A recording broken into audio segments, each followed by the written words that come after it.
Hello everyone, welcome back to my channel. So నేను వచ్చేసి first time Mandela art prepare చేశానండి. నాకైతే చాలా నచ్చింది అనమాట. నేను చాలా ఎగ్జైటింగ్తో అండ్ కాన్ఫిడెన్స్తో అంటే గీసాను కాబట్టి నాకు చాలా బాగా వచ్చింది. అంత బెటర్గా ఏం రాలేదు, కానీ మనం ఇంకా ఇంప్రూవ్ అవ్వాలి అని చెప్పేసి నాకు దీని వల్లనే తెలిసిందనమాట. వీడియోలో ఉన్నది ఒకటి అండ్ నేను డ్రాయింగ్ చేసేది ఇంకొకటి.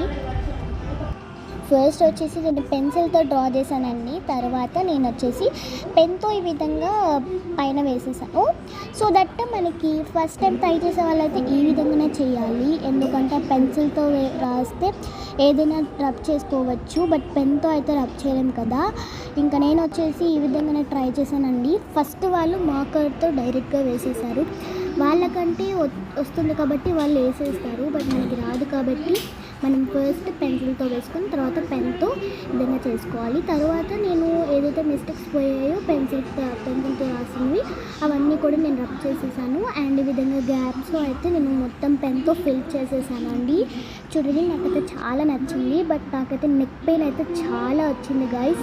నేనైతే రియల్గా చెప్తున్నాను, ఈ మండేలా ఆర్ట్ వేయడానికి నాకు ఒక 1 అవర్, ½ అన్ అవర్ పట్టిందనమాట. ఇంత చిన్న ఆర్ట్కి అంతసేపు పడితే ఇంకా పెద్ద ఆర్ట్కి ఎంతసేపు పడుతుందో అని నేనైతే చాలా అనుకున్నాను. మరి మీకు ఎంతసేపు పట్టిందో కింద కామెంట్ రూపంలో చెప్పండి. అండ్ నా మండేలా ఆర్ట్ ఎలా ఉంది, బాగుందా అయితే కామెంట్లో తెలియజేయండి అనమాట. నాకైతే చాలా నచ్చింది, బట్ కొంచెం ఇంప్రూవ్ అవ్వాలని చెప్పేసి నాకు ఇక్కడ తేడా కొడుతుందనమాట. చూడండి, బయట అవుట్లైన్ అనేది కొంచెం క్రాస్గా వచ్చింది. ఇక్కడ నేనైతే ప్రొట్రాక్టర్ మొత్తం యూజ్ చేశాను. ఇక్కడ కింద నా మండేలా ఆర్ట్ బై నా పేరు రాసుకున్నానండి.